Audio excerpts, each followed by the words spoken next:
Welcome to Solutions for Higher Education, a podcast by Scott L. Wyatt, president of Southern Utah University in Cedar City, Utah.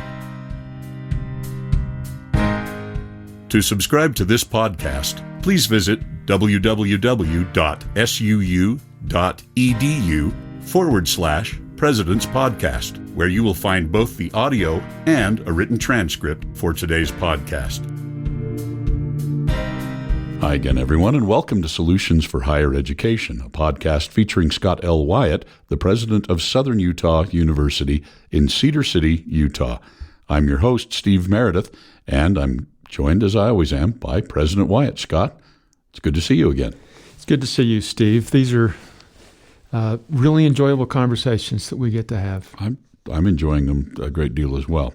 And speaking of the conversations we're having, we were spurred by a special report from the Chronicle of Higher Education called The Looming Enrollment Crisis to dedicate this series of podcasts, really, for this spring semester of 2020 to the upcoming challenges that will be facing higher education generally and SUU specifically, of course. And there are a number of organizations that are outside of higher education or related to higher education that help. They help us to analyze, they help us to forecast, they help us to see where we are and where we may be. We've interviewed people from Investors Services and other organizations, and we have a representative of yet another organization that looks at and analyzes higher education, particularly in this case from a funding standpoint. And why don't you introduce our guest? Yeah, it is our privilege to have with us today Sophia Laderman, a senior policy analyst from the State Higher Education Executive Officers Association. Welcome, Sophia. Thank you for joining us. Thank you so much for having me. I'm looking forward to this conversation. So how are things in Boulder, Colorado today? Good. We have a nice sunny day and some good weather, so that's always nice. In January, that's the best you can hope for, in either Cedar City or Boulder, I think. Yes, that's true, yeah. Yeah, well, Boulder is such a beautiful place. You're fortunate to be able to live and work there. Yeah, I absolutely agree. We're totally in love with Cedar City, but it's this whole Intermountain, Rocky Mountain region is such a delightful place to be. So beautiful, and the outdoors and the people and everything. It's really pretty neat. That's right. Well, tell us about SHEEO, State Higher Education Executive Officers Association. Before we get going on this conversation, why don't you give us just a little bit of background about SHEEO and your involvement with SHEEO? Sure. So, SHEEO, the State Higher Education Executive Officers Association, we are the member organization for essentially whoever is the most senior person in charge of higher education in every state, and then as well as the agency that they work with. And that varies from state to state. So here in Colorado, we have a Department of Higher Education. So the person who heads up that department is one of our members, as is their whole agency. And our purpose is really to help convene people from all the different states and help them work together, learn best practices from each other, talk about problems that they may be facing, across the country. We also do a fair amount of policy research. We collect a lot of data and report on a number of different areas. And my area with SHEEO is finance. So I've been at SHEEO for about 4.5 years, and this whole time I've been working on the State Higher Education Finance Report, which we collect data from 72 different agencies across the state and try to get both a state level and a national picture for how state funding and tuition is changing across the states over time. So we have a data set at this point that goes back to 1980. So this is really one of the most rich data sources to understand how we're funding our public institutions. What are the trends that are most noteworthy right now that are occurring nationally? So I think the main trend is this long-term disinvestment of state funding for higher education. If we go all the way back to 1980, funding was a lot higher, several $1,000s per student higher. So that means that your average student at a public institution was getting a lot more state money for their education. And so as state funding has gone down, tuition revenue has gone up. And I think that's what ends up in the news most often is increases in tuition rates that affect students. And so now we have this whole affordability crisis, student loan crisis. And a lot of that, I think, can be traced back to states just reducing their commitment to higher education over time. Several $1,000s reduced from the 1980s until the present per student. Is that a combination of increasing enrollments and declining state investments, or is it primarily one or the other? How do you see that? That's a very good question and a good point. I would say there are three different things happening with the decline in state funding. The first is just that states aren't able to keep up with inflation. As inflation continues, if states can't actually increase their funding, assuming everything else is constant, that would look like and effectively be a decrease over time. And then the other piece is the enrollment piece. So as enrollment increases, states either need to increase their funding to match that, and they can't always do that. So I think it's a combination of those two things, and then the third thing would be actual cuts in state funding, which in a number of states we've seen that happen. Sometimes leadership will come into a state and not think that higher education should be publicly funded, or there are other budgetary issues in the state, and higher education is an easy spot to cut because there is another revenue source. So it's kind of a combination of all these different factors: the inflation, enrollment, and actual cuts to higher education funding. And the extent to each of those pieces is different in every state. I think in Utah, the percent of the state budget that goes to higher education is about 18%. So that's quite a big percent. When you take public ed and higher education together, well over 50%. And that leaves not as much money for parks and roads and prisons and courts and just all of the other things that state government's in the middle of, all the entitlements with Medicare and Medicaid matches and mental health, just everything. There's a lot of demands on state governments today. Right, exactly. And like I said, higher education is an easy place to cut if you need to. States need to balance their budgets, and as other demands increase, like Medicaid or K-12 education, or if tax revenues decline, states have to do something. So while I'm obviously an advocate for funding for higher education, states kind of do what they can. And I don't think that there's malicious intent behind a lot of this. It's just that other costs have increased, and higher education does have another revenue source. Yeah, we hear that all the time. You have another revenue source, which is tuition.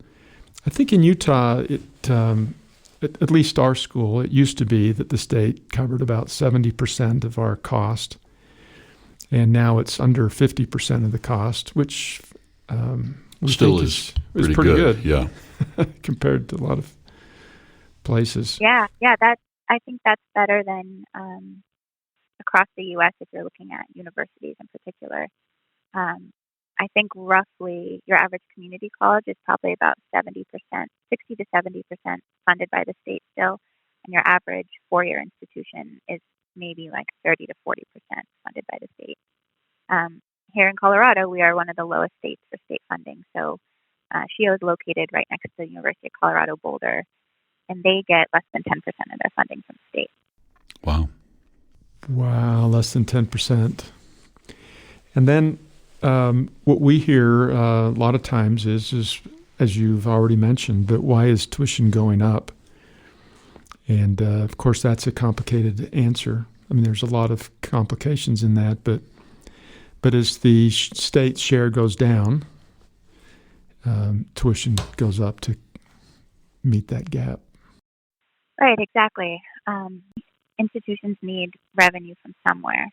And there are a lot of different hypotheses for why tuition goes up, and I think all those different hypotheses probably have some some part of truth. I believe the research shows the largest portion of tuition rate increases is due to declines in state funding, but there are also other components. And I think one that's not talked about a lot is it's possible that education is actually just more expensive now, or at least we're not able to have an economy of scale to the same extent. We don't really want to increase classroom sizes or move all education online.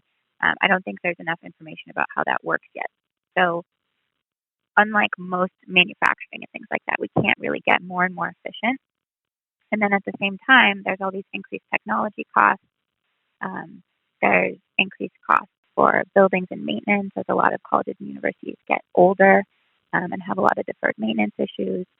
There are whole new populations of students that we're educating now that have different needs and might need more support services. So there's this whole other piece of that as well. Well, and it seemed to me that one of the reasons why the costs have gone up, one of the contributing factors, be interested in your reaction to this, but we went back and did a kind of a flow chart of all the services provided at our university, at Southern Utah University, and went back 100 years. When did the first Title IX office open? When did the first advising office open? When did the first mental health counselor show up? The first university police station. Police department. Right. And it seems like 50 years ago we were an organization that taught students. And today we're an organization that is like a small country.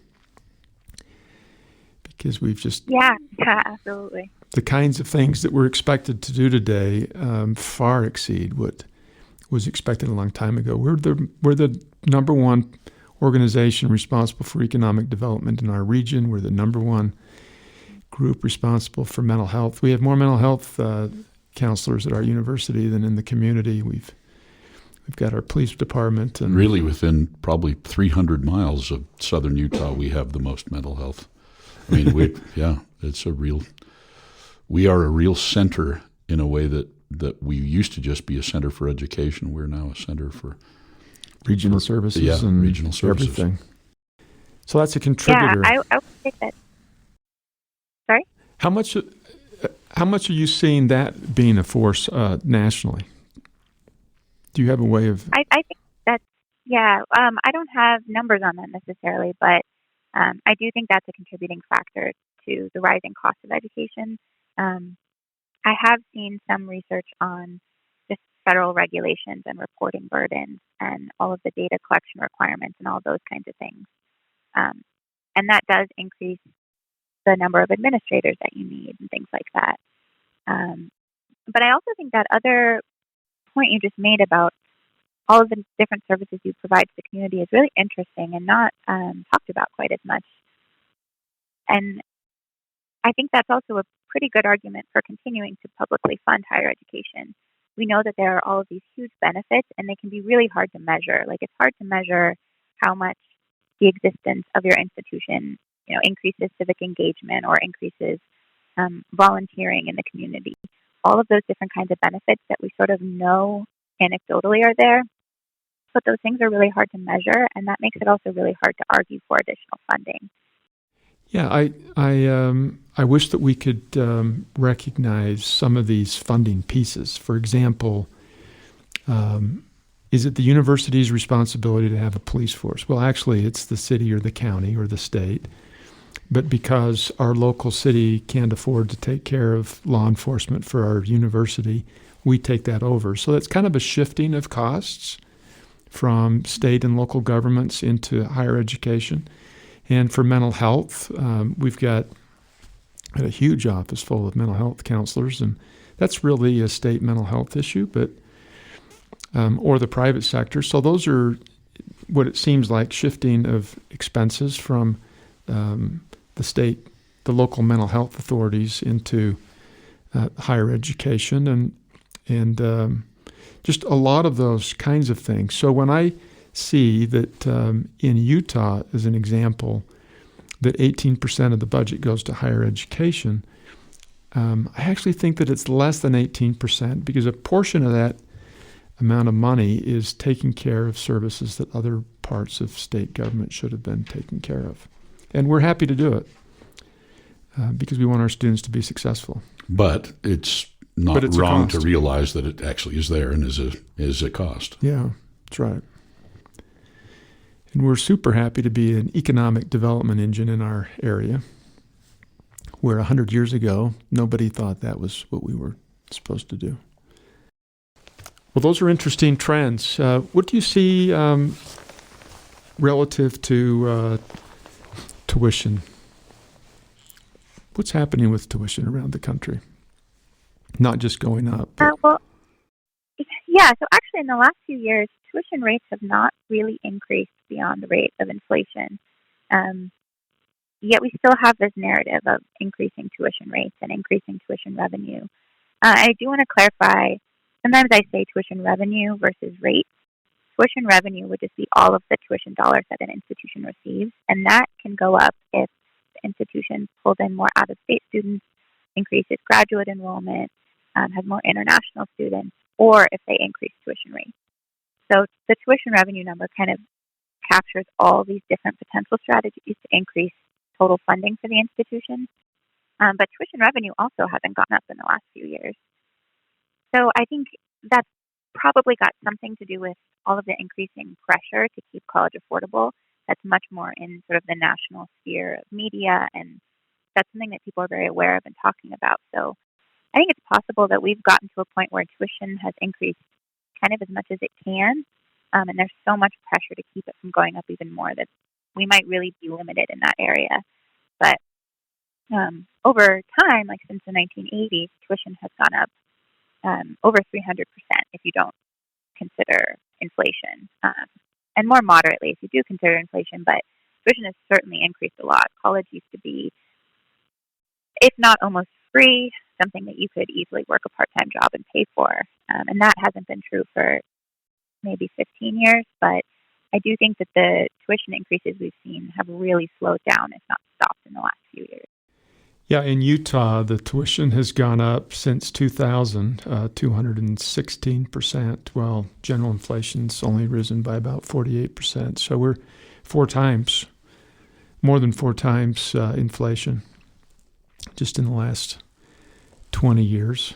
But we, as an institution, we chose to not raise tuition this past year, and have since you've been here, not raised the what's the right way to say it? There were involuntary tuition raises that were sort of foisted on us by the state in past budget cycles, and then there were optional tuition raises that universities could make to cover certain expenses or start new programs and so forth. And we haven't taken any of those optional things because we agree with you that tuition may have, at least in our market, it may have risen as much as we can afford to have it rise, and still be seen as affordable for our constituents in our area and around the world. We compare please go ahead. Sorry. So you touched a little bit on state involvement in setting tuition, and I think that's another really interesting area because states vary so much. In some states, it's really just the institutions get to set and propose and set their own tuition rates and have kind of full control over that. In other states, there is some involvement with the state coordinating board or with the legislature, and they can limit tuition increases or completely freeze them. And so you end up with certain states, like I'm thinking of Florida and Missouri, have had really long-standing tuition freezes. So institutions haven't been able to raise tuition, which I think at first sounds great. But at least in Missouri, they're now in a situation where they have very little overall funding because of state funding cuts and the inability to raise tuition. So it really puts institutions in a bad place.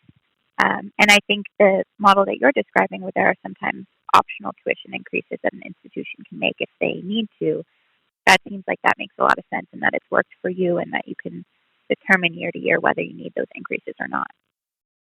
Yeah, our governor this year has requested a tuition freeze at all institutions until we can define what affordability is. what really is affordable for people to go to college. And that makes a lot of sense in a lot of ways. But then also, every institution is different. Some institutions may be charging too much. Some might be emerging. We have a couple schools in Utah that have changed from community college to universities just recently. And they're still transitioning from being a community college to being a university. We've got two of those. And so their tuition may be catching up with university rates. Anyway, it's more complicated than it is at first glance. And I think the other piece there too is the financial aid component. The difference between a sticker price or the published price of tuition and the price that most students are actually paying can be pretty big, but it varies a lot. And I think that can be really confusing for students, especially if they're the first in their family to go to college or come from a low-income family. It can be really frightening to see the $40,000 sticker price of an institution and not realize that depending on your own financial situation, you might be paying a lot less than that. And that is an area actually that states have been doing really well at in terms of increasing their commitments to student financial aid. So while overall funding has gone down over time, financial aid has actually increased a fair amount since about 2000 when we started tracking that. And that also kind of signifies that commitment to affordability, I think, of states are trying to put money where they can to most directly help the students that are going to have the hardest time with tuition increases. This may be outside of your comfort zone just a little bit, but since we're all three in and around higher ed, I've always been interested in this sticker price versus actual price conversation that you just brought up. What do you think? What do you think are some possible solutions for that in terms of either more clearly stating what the actual price of something is, or to say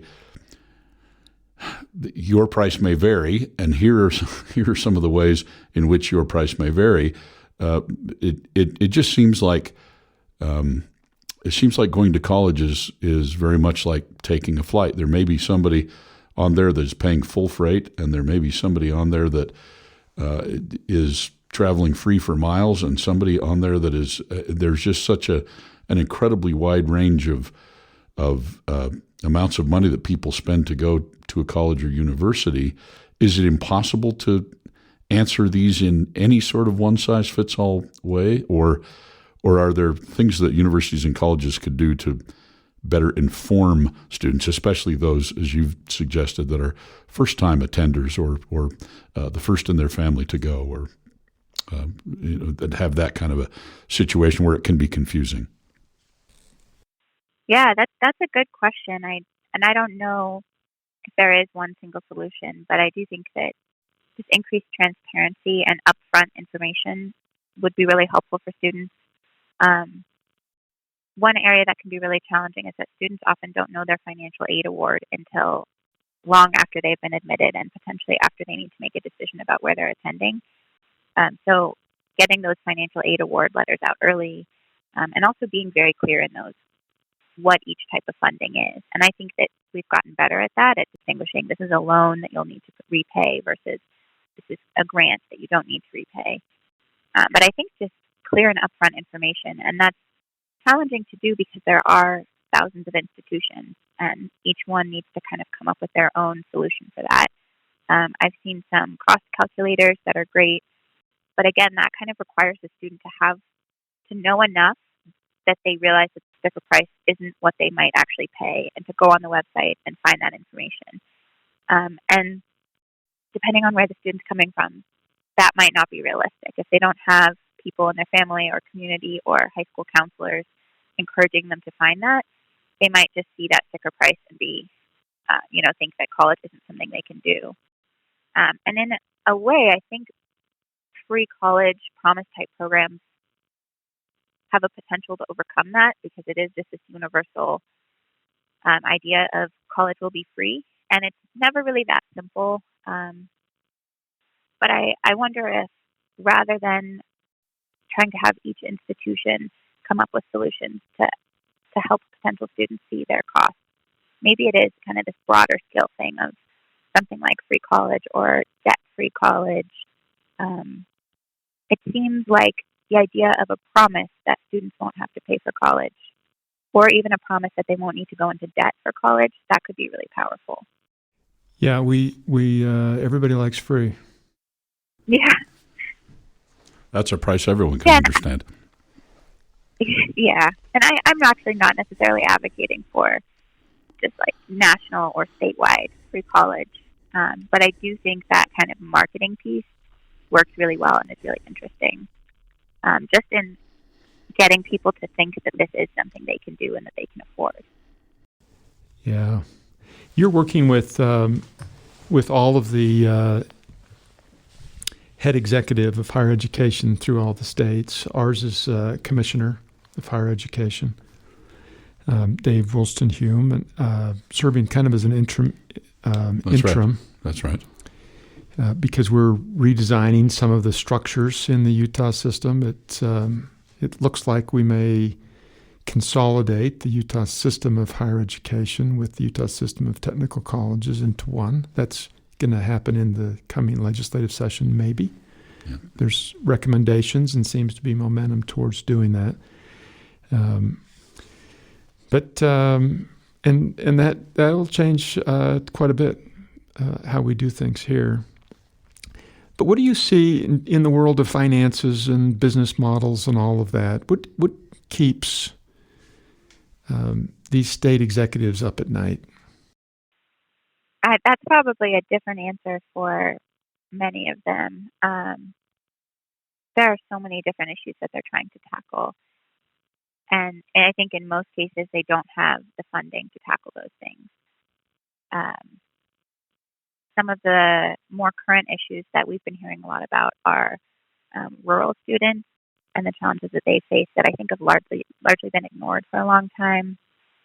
Also, incarcerated students, and they're currently not able to get a lot of financial aid. And there are a lot of issues with if you are incarcerated, you might be moved in the middle of a term and can't complete. A lot of things like that. I think student loan debt and affordability are probably some of the top concerns. And then this is a little depressing, but if you look towards the future, the outlook doesn't really seem great for funding for higher education. Every time we have an economic recession, funding goes down so much for higher education, and that happens at the same time that a bunch of students are coming back because they've lost their jobs, and so they come back to school. So you have these kind of dual effects of a state doesn't have the revenue it expected due to the recession, but also there are so many more students that need to be educated, and so you see these huge, steep declines in funding per student. And one of the issues is that we never really seem to recover from those. So we had the tech bust in the early 2000s, and funding for higher education declined.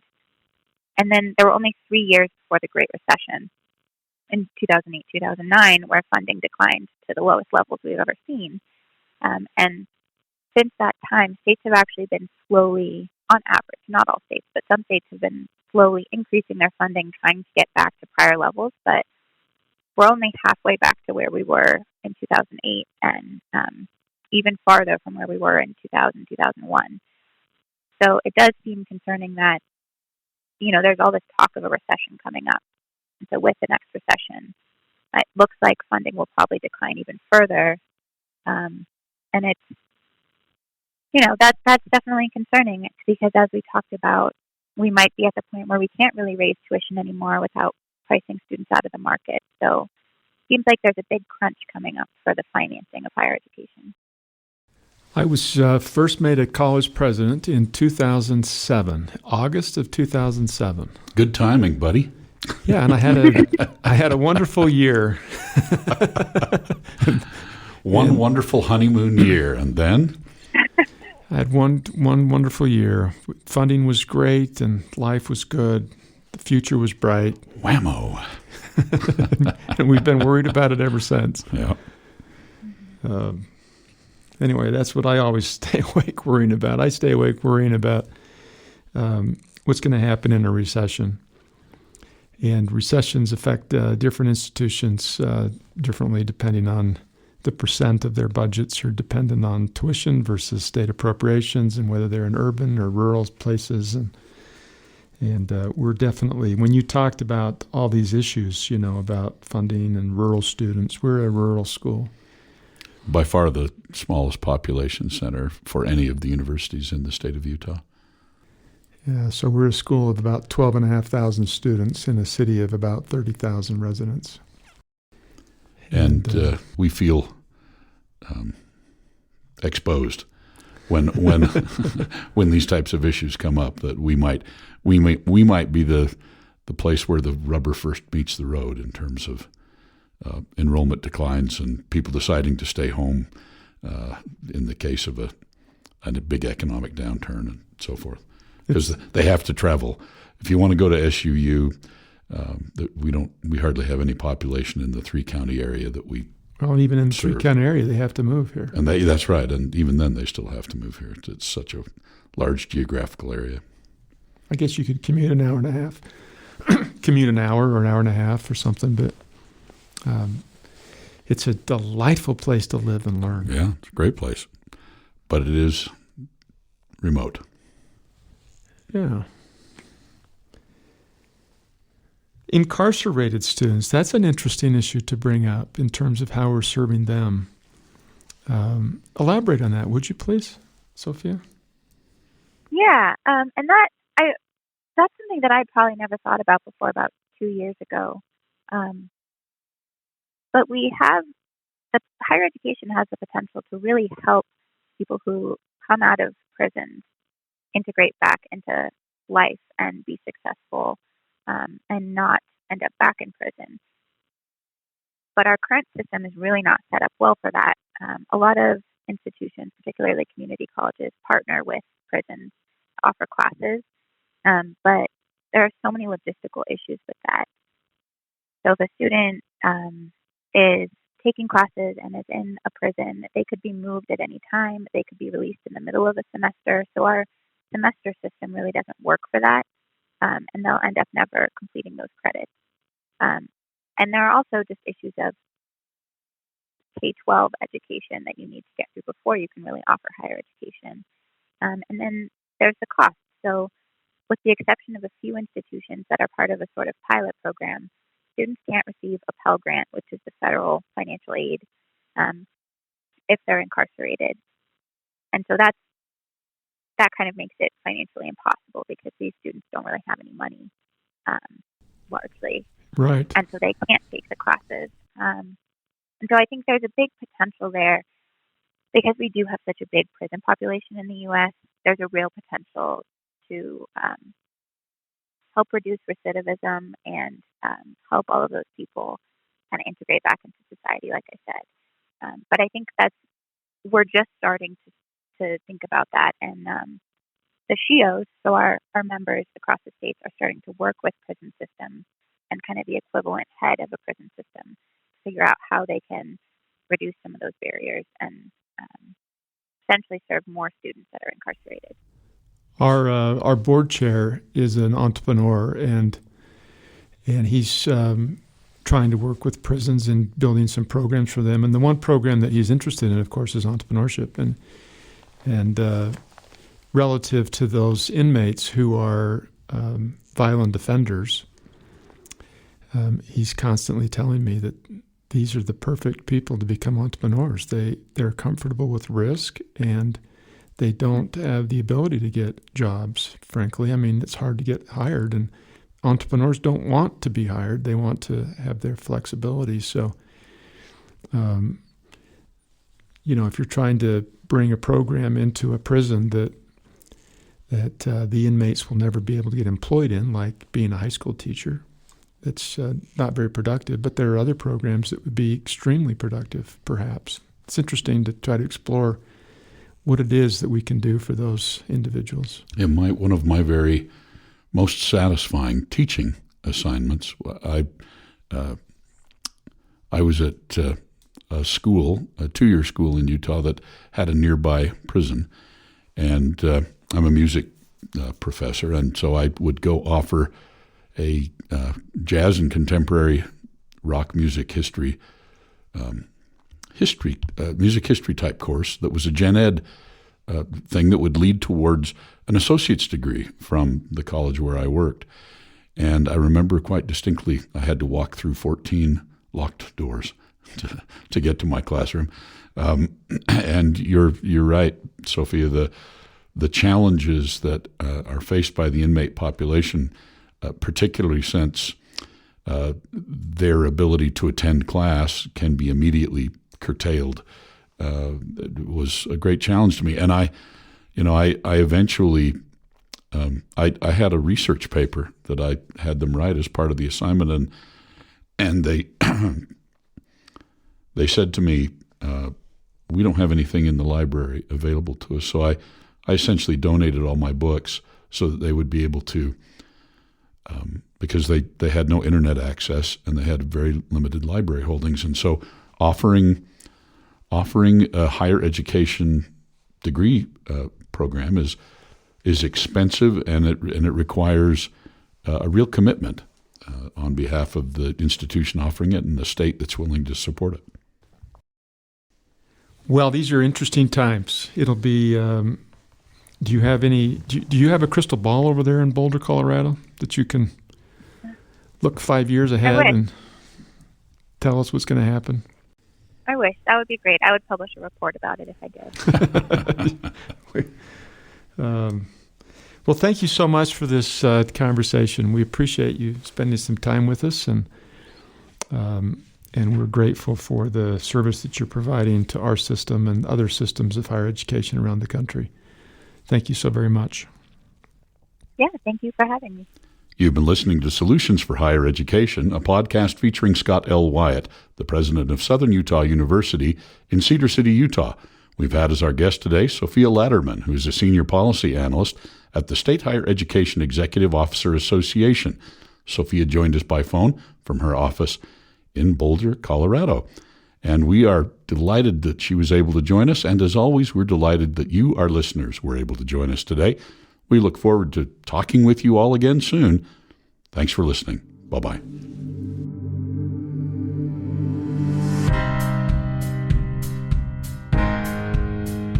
Thanks for listening to Solutions for Higher Education.